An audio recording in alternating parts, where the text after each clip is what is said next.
Welcome to today's episode of the Insurance, Life, and Everything in Between podcast. My name is Adam Brsan. And I'm Chris Smith. If you've yet to do so, hit that subscribe button so you never miss another episode. And if you love this podcast, don't forget to share it with a friend or colleague. We greatly appreciate your help and support. You know, one of the reasons why I enjoy us bringing our daily call live on social media as of like last September is that there's so much comments, so much commentary, so much content on social media that is just, it sucks. It's awful. It's incorrect. It's poorly placed. It's terrible. And a lot of the conversations on social media, a lot of the content lacks the practical experience and practical conversation that we're going to bring you today. A lot of the content and conversation on social media is so much just fluff without any of the actual meat and potatoes necessary to close the sale, get out the door, write business, and most importantly, stay in business. So what are we going to talk about today? We're going to talk about Adam's presentation. And one of the things that I want you to think about as we go through that conversation today is that even though this is another one of those conversations you hear about all the time, that we do a lot of practical training. We've done this training probably several times before. There's always something new that you can learn from it. There's always one big thing that you didn't hear before, one thing that you needed to hear today, something in this conversation that you're going to be able to take away. So as we dive into this topic today, when you listen to what he says, when you listen to my commentary in the background, just look for one thing to take away from the conversation. Many of these core conversations and topics are the kind of fundamental things that you have heard time and time again. But I can promise you, each time you hear those type of conversations, there's something inside of it that you can really benefit from. Now, I don't want it to be missed. I don't want you to think it sounds like something you've heard before because you have. But I can promise you something in today's conversation is going to help you make more money, and it's probably something you missed last time around. Let's get into the conversation about Adam's presentation. Adam, what you got for us today? Hey, good morning. Good morning, Chris. Good morning, everybody. Wanted to go through the presentation. Last week, we talked about just steps to help agents to kind of get up and running with their business. Was that last week? No, 2 weeks ago. Yeah, last week we talked about referrals. The week prior to that, we talked about how to slay it. We talked about, how to slay it in the insurance business, which was really just kind of focused on getting your business up and running, proper steps to make sure that you make it in the business. So for those of you that maybe are just new and hopping on today, I would recommend to go back and watch that as well, because I think it'll definitely help you. But from there, like I mentioned, we kind of talked about all the necessary steps from the time you get your license, you get your leads, all the way up until the point that you're ready to sit down with somebody. We had gone through even the door knocking script, the appointment setting script, and all that. So now we are to the point that you're ready to sit down with the client. And that's where I wanted to go through my presentation today. And the reason I like my presentation, and I'll be honest, I didn't design this whole presentation. I learned this presentation about, maybe 12 years ago, maybe longer than that. I can't remember. But the reason that I like it is that it gets the client involved. As you'll notice throughout that I ask a lot of questions and I get the client involved. I call them closing questions. They're questions that kind of bring the topic of funerals right center to the client, and it helps them to remember why this is so important. And in my opinion, majority of the people that are filling a card out, requesting information or even online, they're filling it out because that's what they're looking for, is a plan to cover their funeral expenses. So that's why I like to keep kind of like that topic right in the middle, but I like to make sure that it also hits home with the client. One thing we need to remember is that the people that we work with on a regular basis, for the most part, are people that, well, for one thing, middle to low income, they don't have a whole lot of money.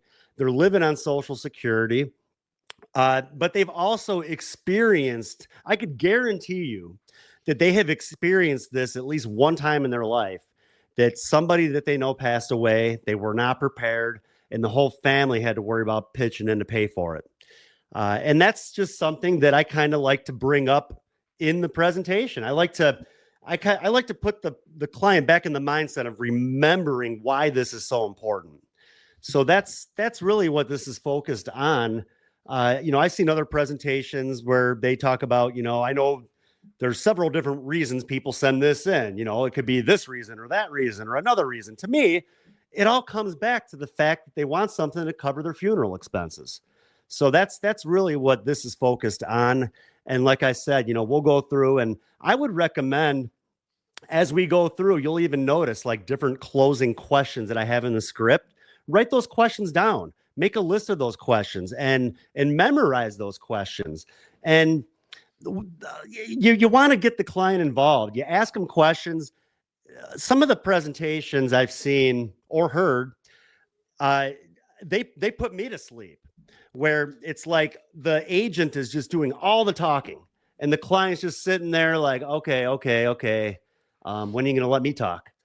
And I like to get the client involved.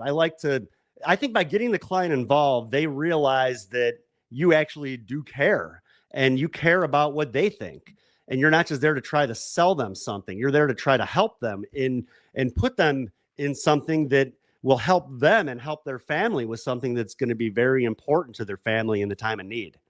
So I will go through and, we can kind of get what's moving. Interesting is I think I remember there's a bumper sticker phrase from the industry, Adam, that has something to do with they don't care how much you know until they know how much you care. Maybe that's an old NASB-ism, but I think it's relatively true. I think sometimes agents get so excited about demonstrating their knowledge and their proficiency and their license, they forget that this is just really a human interaction. And in many cases, you're just sitting down for a first date, and to take your time and to build rapport and to ask questions. And imagine if you sat down for a date with somebody and all they did was talk for 38 minutes and you're like, well, at least this is a good meal, but God, when am I going to get a chance to involve myself in this interaction? So I think what you're saying there is so important. If you're not doing any listening in your presentation, if you're not doing any return of the conversation, then all you're doing is preaching, and nobody wants to let you into their house to have a 40-minute sermon about final expenses. And I mean, I'll tell you, Chris, the people I talk to so many times, they're like just so thankful and happy by the time I leave. They're giving me a hug, because they know that I truly do care, and that they know it makes them feel good. Like that they don't feel sold, if you know what I mean. Sometimes I think people feel like they just got sold, and they don't feel that way. They're usually pretty happy, pretty happy with what I was able to do. And like I said, half the time they feel weird if I just put my hand out to shake their hand, like they want to give me a big hug. So to me, that just shows to me that they can see that I do care, because I do. I mean, like I said, I know just doing this as long as I have. I mean, you just you see the importance of this. I would recommend, if you don't really see it that way, wait until one of your clients passes away and go to their funeral.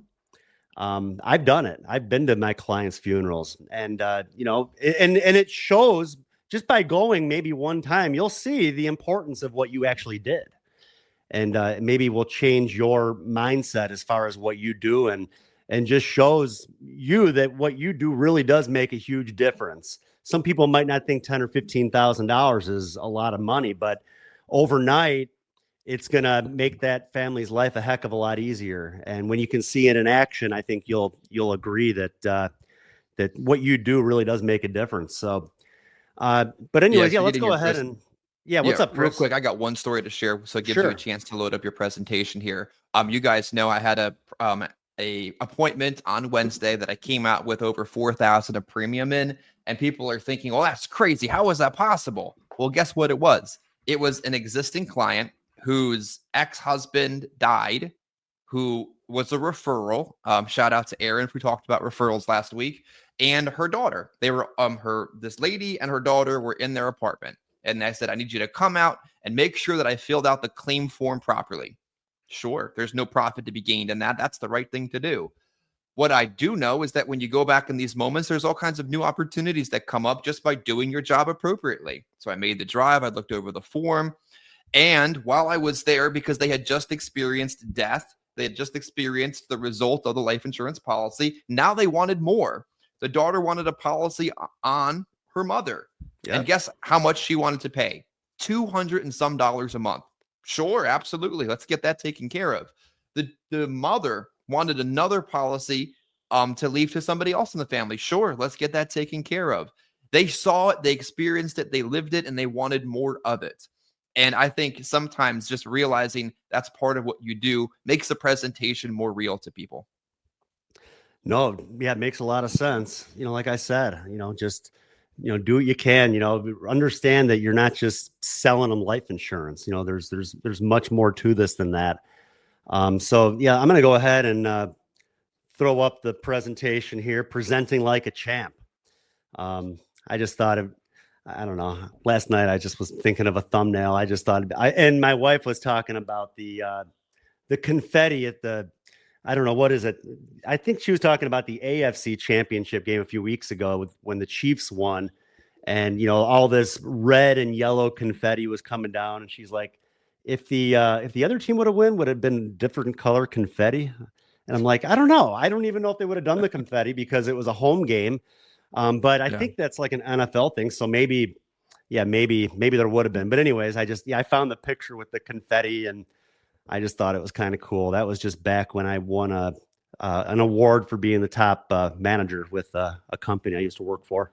So, well, more importantly, Adam, I think as much as we know the Chiefs have the whole thing cheated on in the background, you have like Kansas City family and you're a Philadelphia fan in Chicago. It sounds like the most confusing combination of. It's obvious, though, who you're going to cheer for. So I think we've made that pretty clear if you guys are watching. Chris? Any idea? I think it's pretty clear if you guys are just listening and not watching. He's cheering for the Eagles from Chicago, just north of Kansas City. We'll see how it all plays out this Sunday. That's right. I've always been a big Eagles fan. You know what, Chris? I have this same jersey in a kid size down in my basement. I was a huge Randall Cunningham fan when I was a kid. I just thought he was like the first quarterback I could remember that was just like a good rushing quarterback, running all over the place and stuff. And, lots of other people kind of followed in his footsteps. But yeah, he was always one I really liked. And that's why I picked up this jersey this year. It's been bringing me a lot of good luck. So anyways, let's go ahead and presentation. Sorry, Eagles. Hey, that's all right. Hey, looking forward to it. Where are we at here? Okay. So presenting like a champ. If any of you want a full copy of the presentation and the sales script, go over to unitylifegroup.com/careers and submit an inquiry. There's a little spot for notes. So go ahead in the notes section and just put that you would like a copy of the presentation and the script. And I'd be happy to do what I can to get that over to you as soon as possible, because I think it'll help many agents out there. So just a little note there. If you want a copy, I'd be more than happy to send it your way. So just a few little tips here. When we talk about the presentation, I recommend when you first get to the home and you do your whole little pitch at the door and they let you in. That's kind of where we're at right now. They let you into the house. The next thing I recommend is to follow the client's lead. If they walk to the kitchen table, sit down there. If they sit down on the couch, sit down on the couch. I like to keep the client in their comfort zone. I could ask to sit at someone's kitchen table and there might be crap all over the place where it would take them an hour to clear their kitchen table, where I could actually set my little case down with my iPad. It doesn't matter to me. I like to keep the client comfortable. And if they walk over to the couch and they sit down in front of the TV, to me, that tells me that that's where they're used to conducting business. So why should I take them out of their comfort zone? So follow the client's lead, keep them comfortable. If you're sitting with a husband and wife, be sure that you're sitting next, make sure they are sitting next to each other and like you're not in between them. I think that can sometimes be uncomfortable. It makes it maybe a little bit easier for them to communicate amongst one another when they're next to each other, rather than somebody being in between them. So that's something maybe you've heard in the past, but as I mentioned, keep them in their comfort zone. Now, if the TV is on, I don't care. It doesn't bother me. It's not distracting me. But if the TV is a little loud, well, maybe ask to turn it down. I'll even grab the remote and just turn the volume down. They don't care. I usually don't turn it off. Same thing. They're comfortable conducting business with the sitting on the couch with the TV on. So I'm not going to take them out of their comfort zone. It doesn't bother me, and it's not distracting me unless it's distracting them. So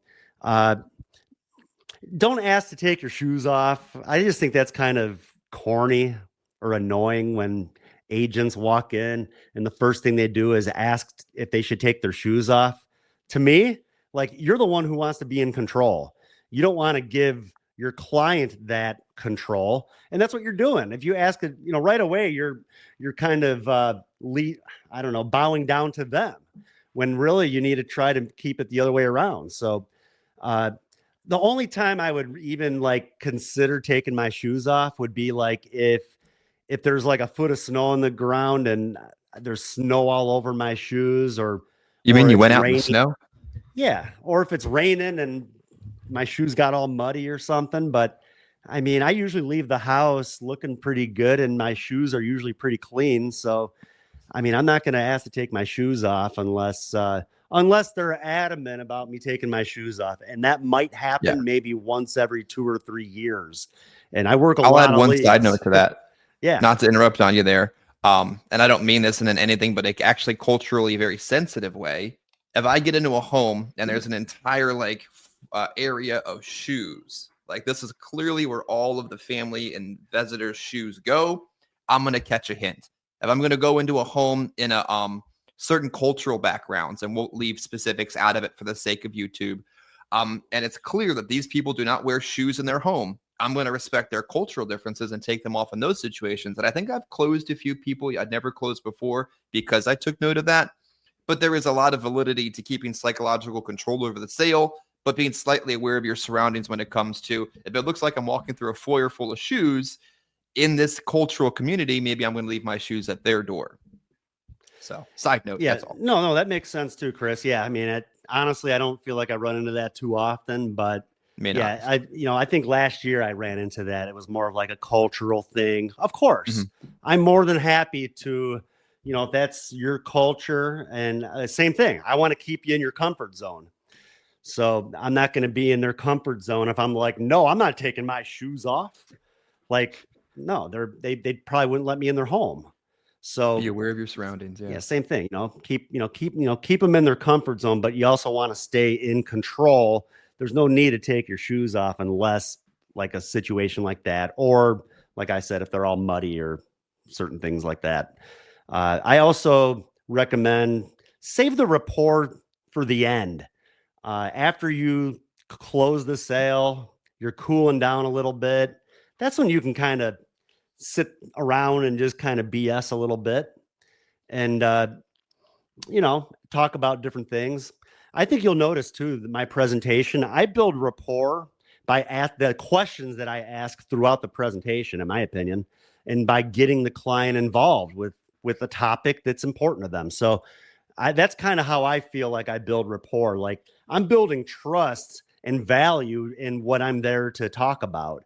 And that's kind of building rapport. And then, at the end, that's kind of when we really seal it up with all that, talking about family and all that stuff. And that doesn't hurt either. Don't be afraid to, the wallpaper on my phone is a picture of me and my family. Your clients like that stuff. They like to know that you're involved, with your family and things like that. So, don't hide your family. Let them know you're a family. If you're a family person, let them know you're a family person. They like those sort of things. So, but those are little things that I think that are good to talk about at the end, and kind of reminds them, oh man, this guy is a pretty good guy, or she's a good girl, whatever. But bottom line, what's up, Chris? Real quick, I'm sorry. I hate to interrupt. I had a ton of coffee today. Rapport, according to Webster's dictionary, actually says a close, harmonious relationship in which people or groups concerned understand each other's feelings or ideas and communicate well. So by asking questions like Adam's talking about today, you are communicating well and not just running your mouth at somebody, and creating a harmonious relationship with the people that you're presenting to. Yeah, like I said, with a topic that is important to them, we're talking about like a topic that it's important on both sides.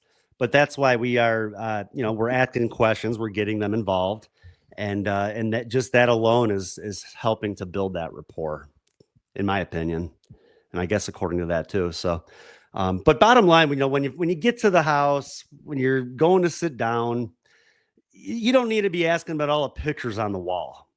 Like, to me, that's just kind of corny. That's just kind of annoying. That's like the last 10 salesmen that have walked in the house that all do the same thing. Oh, are those your grandkids over there on the wall? Like, yeah. The last guy asked about that too. Same thing. If anything, save that stuff until the end. Yeah, they care about their family. That's why their grandkids are on the wall. But save that stuff till the end. Bottom line, they know why you're there. Just get to the point. Like, don't be annoying. So into the presentation, as I mentioned, I have like different closing questions, and like I said, I just kind of get straight to the point. I don't sit around. If anything, I might just something real simple, like maybe just about the weather or something. Like yesterday morning, it was real slippery out. It was real icy, like little stuff like that. I might have walked in the house. Oh man, I had to be careful. It was real slippery out there. We had that bad icy rain last night, whatever. Just something real simple, just little icebreaker, I guess. But then I just kind of get straight to the point. First closing question. So Mary, by sending this card back, had you experienced a funeral lately? And that's the closing question. Have you experienced a funeral lately? And they might not even remember why they sent the thing in. But now, by asking that question, they know why I'm there. They know what I'm there to talk about. And it kind of puts them in that mindset, like I said, of remembering of why this is so important. And because I just got there and I didn't really build a whole lot of rapport yet, we don't really know for sure how they're going to react to that question. They might take the bait right off the bat. They might say, yeah, we had to bury our Uncle Joe about 6 months ago. And then I'm going to ask more questions from there. Wow, I'm so sorry to hear that. Was there insurance involved? Was it enough? If there wasn't insurance involved, did the family have to pitch in? These are all things that what I'm doing is I'm reminding them of, if they don't have a policy, the sort of things that their family is going to have to go through. So that's why I bring these questions up. That's why I ask them these sort of questions. If they said that they had not experienced a funeral lately, I might just say something like, well, a lot of people we talked to, we noticed they had experienced a funeral and it was difficult. And a lot of times maybe they had not planned ahead properly, and the family had to worry about pitching in to pay for it. And then I just kind of move on. But yeah, if they say yes, that they did, then that's where I'm going to ask these additional questions. I'm so sorry to hear that. Wow, was there insurance involved? Was it enough? Did the family have to pitch in? Well, I'm sure that got you thinking about this. So I'll go over this with you, tell you a little bit about us. We'll go over a few questions, and I'll put together a few rates and see what you think. On to the next page of the presentation. And this is where, like I said, the picture here, the Unity Life Group, that is the presentation. That's like a PDF of the presentation. And that's the part that I'm showing the client. Over on the left here, of course, this is just the script. So we're not showing the client this whole thing. I have a PDF of just the pictures. And so, like I said, if you want a copy, feel free and I'll send it to you. Unity Life Group is the name of our company. We go by the Family Legacy Plan. Our main focus is working with companies who have a good track record of paying claims and paying them quickly. That's just something that I feel very strongly about, Mary. We want this to serve its purpose. And what that means is that if you have a plan in place with us when you die, your family, they're going to get that money fast. And that's very important because these funeral homes, they want that money up front. So at least the money is going to be there for your family when they need it. And again, I try to make this different than the last 10 people that walked in. Other people aren't talking about these sort of things, but it's the truth. and they know it. They've been through it. Funeral homes, they're not waiting for the money.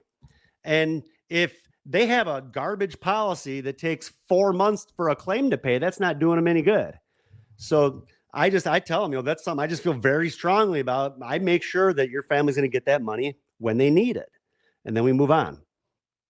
Talk a little bit about who we are. We've been in business now for 22 years, helped thousands of families in the area. And one nice thing too, we are able to help about 99% of people. I usually say we're able to qualify about 99% of the people we sit down with. So even people who have health issues, who just don't think that they can get covered, we can usually still do something for them. And that's a good thing. And I always tell them, let your family and friends know that, there's a good chance we can help them, even if they've been turned down in the past. And that's important because this is something everybody needs. Wouldn't you agree? So real quick, we're going to progress right over to social media only. I'm going to hang up on the conference call line. And if you guys would like to engage in the rest of the conversation about Adam's presentation today, catch it on YouTube, catch it on my Facebook page, catch it on his Facebook page, catch it somewhere live as we continue today's conversation about Adam's presentation as we hang up on the conference call and switch exclusively to social media.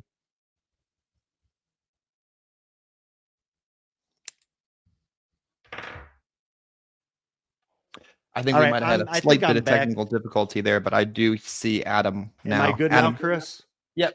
We have hung up on the conference call. We are live exclusively on social media. I think we had a momentary glitch there, but one comment I wanted to make. My internet went out. I don't know what happened. That's all right. One comment I wanted to make that I posted over here is what you're doing there is a classic credibility statement. Agents need to have a credibility statement about them and what they're doing. They need to understand if they're selling on humor or if they're selling on seriousness. And what you're doing there is a really powerful sales tool that agents would pay thousands to learn from somebody else that you're teaching for free. Yeah. Let's see. I think I'm good now. Can you hear me? Yeah, you're loud and clear. You went blurry for a moment there. I think you're off camera, but I can hear you. I just can't quite see you.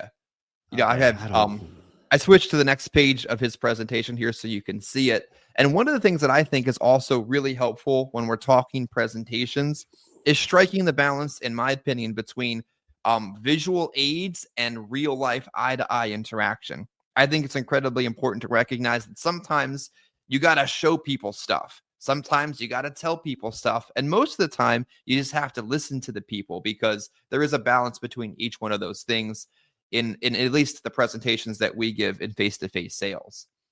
Adam, do you want to keep going?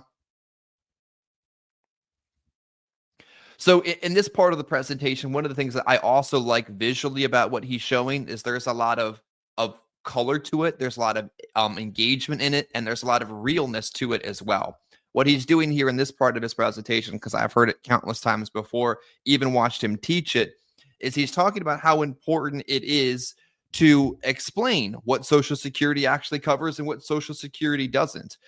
What he's showing in the presentation is also the importance of kind of digging for the need and looking for the need in the conversation. And that's part of what he's looking for to share with the group. So while we're waiting for Adam to get back on, those of you watching on Facebook, those of you watching on YouTube, if there's any questions that you have about his presentation, questions you have about a final expense presentation, feel free to drop them in the comment section and we can answer them in real time. Jordan says, do you get a lot of people who try, I'm going to put this one here. Do you get a lot of people who try to go down to the funeral references by saying they just want to be cremated? That's a good one. I often think when they talk about just wanting to be cremated, I'm not going to let that take me off the course of showing my standard 3-option approach. I had a lady on Tuesday, Jordan, say she's just going to go down to the funeral home and prepay as we were walking our way through the conversation. And I simply addressed that question. It's not an objection to me. It's a question about what that's really going to look like, that you'd have to finance it. It's basically like a used car. And we walked our way through that, I think answers that question. I'm going to take Jordan's comment off as we go back to Adam. All right. I made it back. Let's see here. Just make thing. I think we're good. Sorry about the glitch there, everybody. It wasn't my fault. T-Mobile's fault, I guess. So anyways, and we'll get to that too. He mentioned like cremation and that. I actually talk about that. Moving on here. Then we talk about the Social Security death benefit. I'm sure you know how it works with Social Security. They pay the $255. Sometimes, if there's a surviving spouse or a dependent child who's in school. Now, if neither is the case, no one's getting anything. The $255 really isn't going to do a whole bunch anyways, because right now the average funeral is ranging between about $4,000 and $20,000, with most falling around $12,000. Does that sound accurate to you? Yeah, I think it cost even more the last time we had a funeral. Exactly. See, and the reason this closing question here, Chris, does that sound accurate to you? Now, the reason that I ask that question is, again, at the beginning, when I asked the person if they had experienced a funeral lately. Well, I mentioned, because I asked that when I first get there, and sometimes they're just like, no, I didn't. And they're very short with me because they don't know me yet. Once I talk a little bit about why we're there and who I am and what we're going to talk about, they tend to open up a little bit more. So that's why when I say, does that sound accurate to you? Even if they said no at the beginning, a lot of times now they might come back and say something like, yeah, we had to bury our Aunt Judy about 6 months ago. I think we paid about $11,000. So what's that doing for me? That's telling me about how much coverage they feel like they're going to need right now. And it's just crazy. Once you do this, you'll notice, if you do try the presentation, you'll notice that that's what happens. Even if they tell you no at the beginning, then they're going to come back and reference a situation that they had experienced a funeral. And what else does that do? That opens up those other questions that I was not able to ask at the beginning. Oh, you had to bury your Aunt Judy. I'm so sorry to hear that. Was there insurance involved? Was it enough? Did the family have to pitch in? So all that stuff I wasn't able to ask when I first got there. Now I can ask those questions that are important, like I said, that are closing questions. I like to focus on the need. And again, when they tell me they had to bury someone for $11,000, that's their need. That's how much they feel like they're going to need. And that's what sells. I focus on the need, and then I focus on affordability. Those to me are the two most important things. So then, and you know what? I a lot of times I even talking about the average funeral costs, I'll even bring up an example, and I'll say something like, yeah, one of my not one of my relatives, I'll say one of my clients, actually, her husband passed away about 1.5 years ago. She told me she had to pay close to $18,000 to bury him. And then I'll mention how back when I first got in the business, now I'm going to sound old because I'll talk about 22 years ago. I'll tell them, people could be buried for $6,000. I have a lot of clients who have $10,000 policies that are calling me all the time because they realize now that they just don't have enough. So then I mentioned, it's good to focus on how much you need right now, but it's good to also look a little bit down the road to make sure that you even have enough for years from now. And then anyways, this is just kind of an explanation in the script of what I just mentioned, Chris, about how they might not open up to you at the beginning, but now they will. So then we get to the next page of the presentation. This is a breakdown on why funerals cost what they do. And I always say, I don't need to bore you with all this. You know how it works. But the two main expenses are the casket and the burial vault, which is like the cement that goes in the ground before the casket. Right now, the average cost for a casket is around $2,500. Then that burial vault, heck, another $1,500. I mean, you're $4,000 in, and then they want another $1,000 for the open and closing of the grave, plus the plot. I mean, there's just a lot of expense involved. Now, all of these expenses, of course, down at the bottom here are eliminated when people decide that they want to be cremated. So then, again, we're focusing on the need. Have you thought about whether you want to be buried or cremated? And they say they want to be buried. Well, then I just kind of move on to the next slide. If they say, well, they're considering cremation, then I talk about the different methods of services. Well, some people, they just want a direct cremation, keep it very simple. They don't want any services at all. That's usually going to run between maybe like around 1,500 and 3,000. Other people want to have a memorial service, maybe with like a picture at the funeral home or their church. That usually is going to run maybe somewhere between about 4,000 to 6,000. I've actually seen funerals now too where people are cremated, but they still have a visitation. The family rents a casket. They still have to prepare the body. They have to do all of the embalming and cosmetology, all that stuff, just to present you to everybody. I've seen services like that cost upwards of $10,000. So, and again, that's where I'm going to ask, have you thought that far into it as far as what you want done? Most people say, I think I probably want maybe just like what you said with like a picture or something, like a memorial. But what's that doing? That's telling me how much coverage they feel like they're going to need to cover the expenses that are going to affect their family. So again, that's why I ask the questions that I ask. That's why I would consider that a closing question. We're focusing on the need. One of the powerful things you're doing, and I think it's important to think about it like psychologically, is you're creating a funnel that moves them closer to the point of purchase, and you're easing them further and further into that conversation. And just me listening to the way he's talking about his presentation inspires emotion. If you record yourself giving your presentation and you wouldn't buy from you have a problem. You need to be inspiring people into action. The people you're talking to are professional procrastinators. And if you're not like stirring something inside of them to get them to purchase, that's why they're saying stupid crap like, oh, I can't afford it. Or I'm going to wait about it. Or my favorite, I'm going to be throw me out in the backyard. Sir, this is an apartment complex. You don't even have a backyard. Matt wanted me to dab. I don't know. I'm not that cool. I don't know. Come on, bro. What even is that? Correctly. Yeah, we're live. We're live, Matt. This is not recorded. So the next part, I would recommend for those of you, regardless of the carriers that you're working with, majority of them have like a planning guide that you can get. Majority of the carriers, they don't even charge you for this stuff. Like, take advantage of the materials and the marketing stuff that they're willing to provide to you that's going to help you in your business, especially heck if you don't even have to pay for it. The memorial guide, the pre-arrangement guide. I use the one from American Amicable, and I mean, I'll request 50 or 100 of them at a time, and they're more than happy to send them to me. So I recommend to order some of those from the carrier, whether that's American Amicable or any other carriers. Find out if your carriers have those sort of things. But it's, like I said, it's a great tool. It's so funny. It's a piece of paper, and I go through it with a client, and so many times people are like, wow, that's really nice. My other insurance doesn't do that.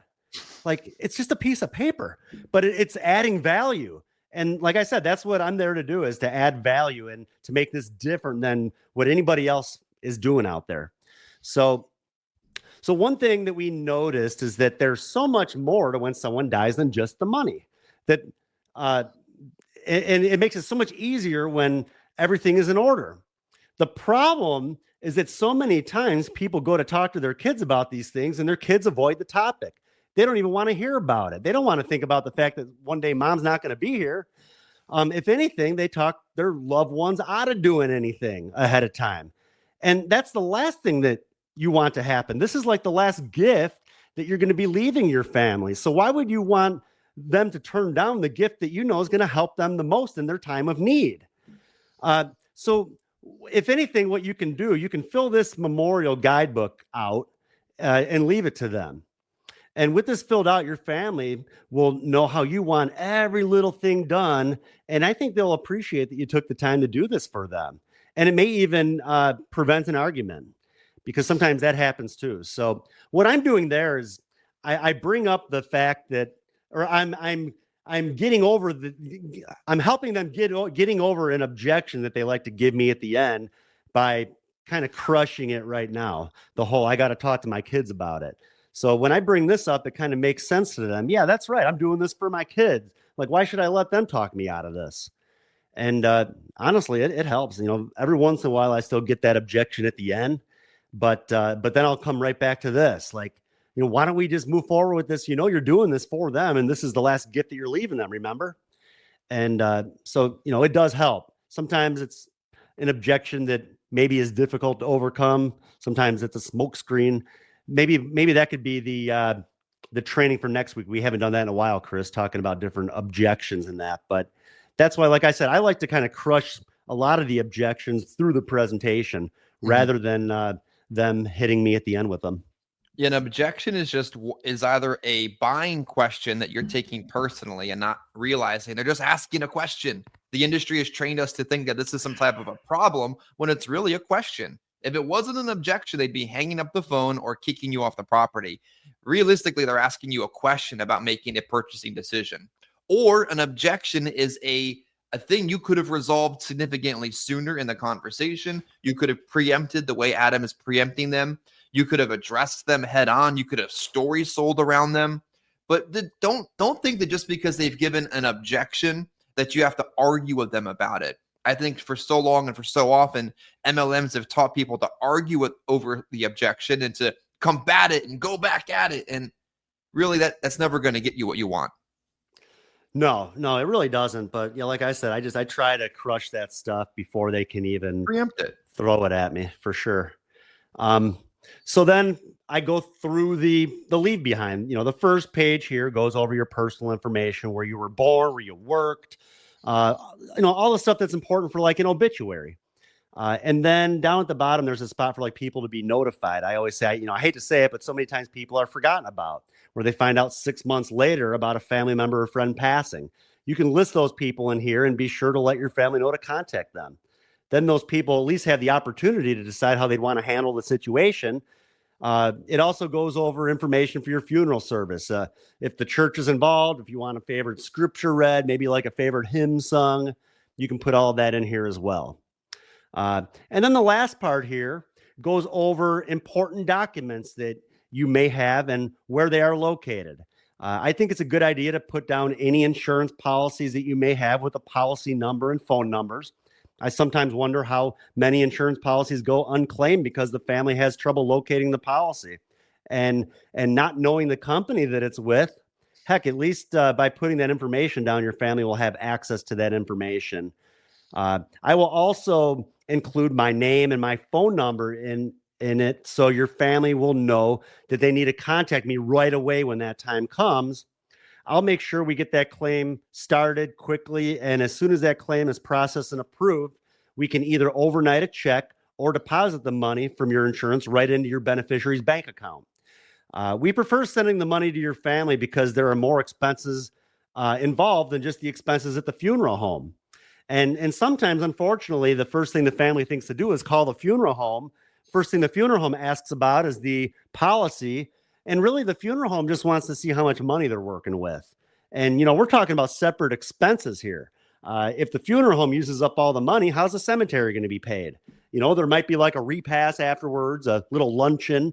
I mean, all of these different things cost money. So we want to make sure that money's there for everything and not just to pay the funeral home. So that's why, it's real important. Just make sure, have your family call me. We'll get everything handled. And at least, they'll get that money when they need it, which is really what's most important, don't you think? So that's, like I said, I like to add value. I like to make this real. I like to paint that picture. I'm not just talking about face amounts and rates like I bet 90% of the people out there are doing. I like to make this hit home a little bit harder. And like I said, and by doing it, I don't know, it works for me. And, by the time I leave, they're, like I said, they're usually real happy that I was able to help them and they're giving me a big hug. Now the last page of the presentation is kind of just like a highlight of what's going to fund all of this. Now, everything we talked about, it's all done with permanent whole life protection. It's not one of those term policies that would expire before you do. A lot of plans you get in the mail is exactly that. It's a term policy where you turn a certain age and the coverage stops.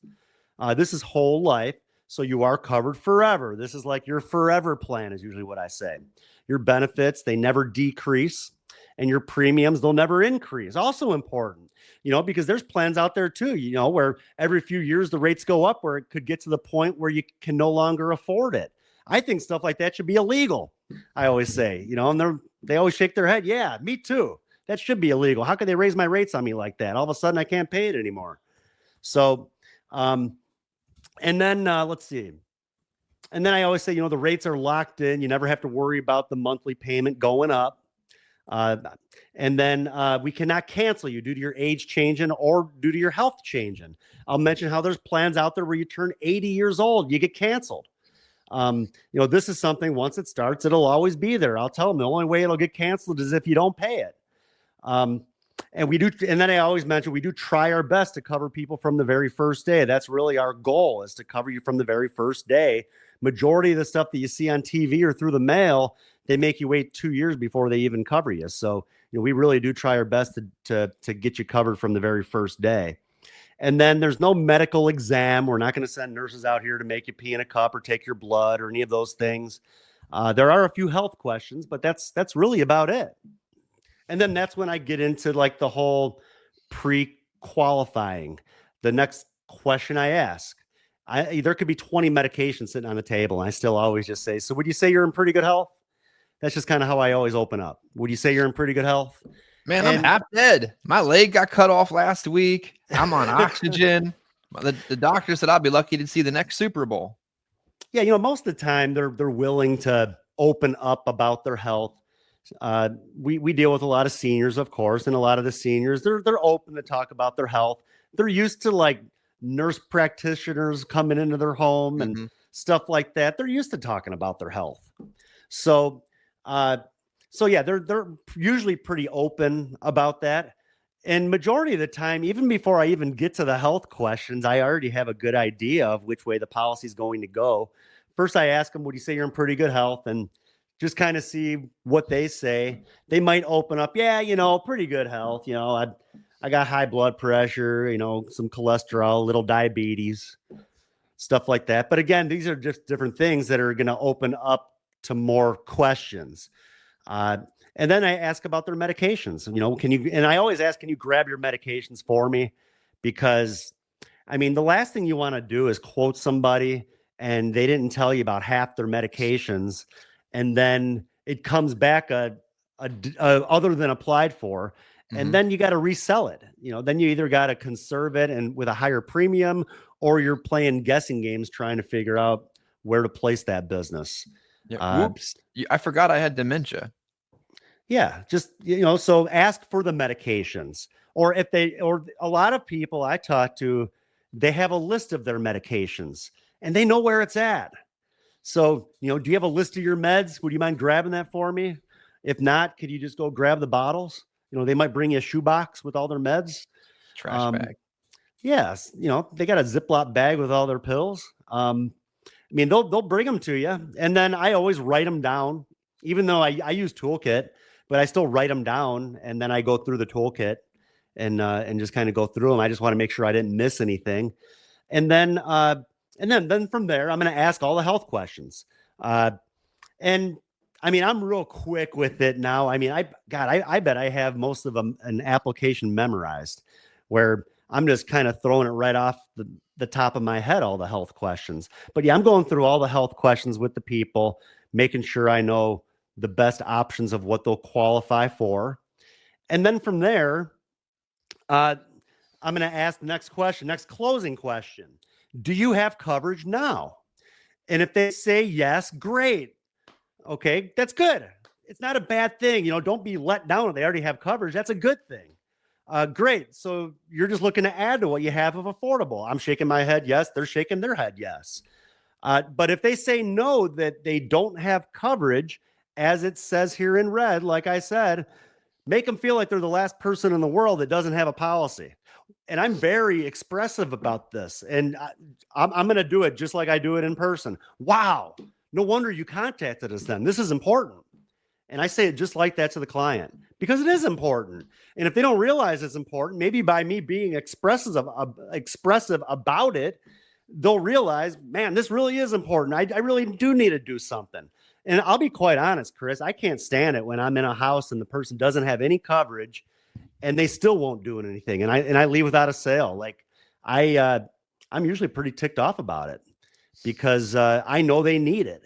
And like, I feel like I didn't do a good enough job if I walk out and they still wouldn't move forward with something. So, you really do need to express the importance of this. If they don't understand the importance, you need to show them, at least express it. Wow, I can't believe you don't have a policy. I'm so glad you filled that card out. This is important. You mean you don't have insurance? Wow. Okay, that's strange. I mean, no wonder I'm here. No wonder you did this. No wonder we're talking about that. That makes perfect sense now. Okay. Yeah. Wow. I'm so glad that you filled this out. People need to recognize that a presentation needs to be, in some cases, in many cases, a performance. Like, you are on stage presenting your product. This is a performance. It's not just preaching. And when you have opportunities to be emotionally engaged in the stuff that they say, don't miss it. Well, I already have insurance. Oh, that makes sense. Let's go ahead and make sure that everything that you thought it was is what it is. We're going to go over that too. You don't have it. Huh. Man, that's strange. Like, I think it's important to be a little bit of an actor in these moments. Yeah. And then again, if they already have coverage, that's where, like I said, you can always talk about the fact that, these prices are going to continue to go up. I even have a funeral cost inflation chart. Same thing. Go on unitylifegroup.com/careers and ask me for it. I'll send it to you. But I can pull that out. Oh, you already have a $15,000 policy? Well, that's good. Now, I mean, you're probably going to live to be, you're 65 now. You're probably going to live to be at least 85, don't you think? And you pull that chart out and you show them, well, it's great that you have the 15,000 to cover your burial now, but look at it in the year 2045. I mean, it's going to cost almost $30,000 to bury at that point. So it's not a bad thing if they already have coverage. There's ways to still add. I don't really replace unless I know for sure I'm putting them in a better situation. But like yesterday, I had one. Yeah, I was able to put the guy in a better situation. And I actually combined. The husband had a policy. The wife didn't. And I was like, well, why don't we just, get you both set up with the same company? And, I was actually able to get him coverage. I think it was only like an extra $30 more to have his wife on a policy than what they were just paying for the husband. So there you go. So yeah, there's ways to work even if they already have coverage.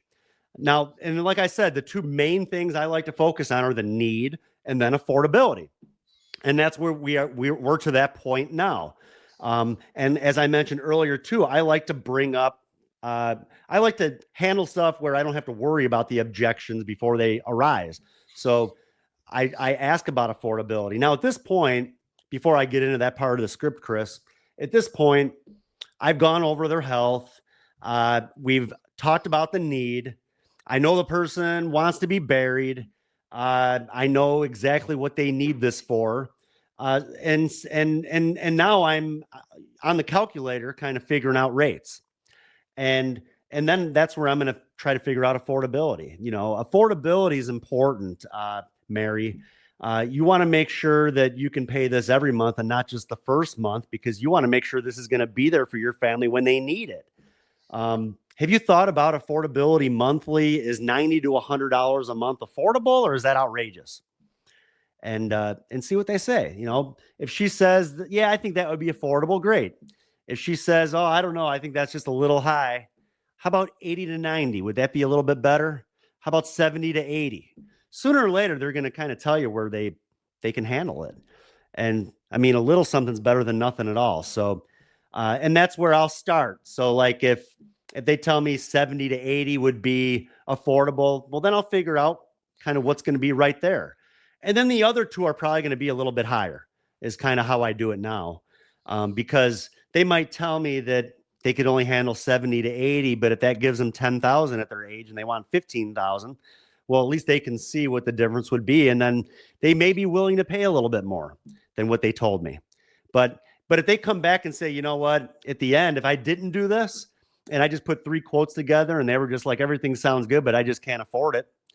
Well, if I went this route and I put together the options and they already told me what they can afford, she can't come back and tell me everything sounds good, but I just don't think I can afford it. You already told me you can handle $70 to $80 a month. So what do you mean you can't afford it? So that's why I do that. That's why I ask about affordability and put together an amount of coverage that they already told me that they can afford before I even show it to them. So then I'm going to go through the 3 rates. So let's say that that she told me she could handle $70 to $80 a month. So maybe that's where the 15,000 falls. So, okay. So 15,000, that's going to run about $74.86 a month. Now, any sort of reaction to me that tells me that they're ready to move forward, I'm not even going to go over another quote. So if I say 15,000 is going to be $74.86, and she says something like, yeah, that sounds pretty good. To me, that's enough for me to not even have to put together another rate. The next thing out of my mouth is the final closing question. Who's your beneficiary going to be? And then I move into the application. The next question I'm going to ask, what's your middle initial? And then they know I'm filling out an application. So if I said 15,000 is going to be $74.58 and I don't really get any sort of reaction, well, then I'm going to show them the next quote. 20,000 is going to run $92.87. And if I get any sort of buying response at that point, who's your beneficiary going to be? Move into the application. If they're still silent, I'll show them the third quote. And if they still don't say anything after that third quote, then on here I say I rip the piece of paper. Now I usually just do it on my iPad, but I'll flip the iPad around and I'll show it to the person, and I'll simply say, I'll let you tell me then what's affordable. And as I said on here, shut your mouth. First one to talk loses. You don't say a word, just sit there. I don't care if you got to sit there for 10 minutes. Sooner or later, they're going to talk themselves into the decision of the one that they want. But if you say something, if you just start talking, you're going to talk yourself right out the door. So just sit there, be quiet, let them make their decision. Once they decide what's affordable, next question, who's your beneficiary going to be?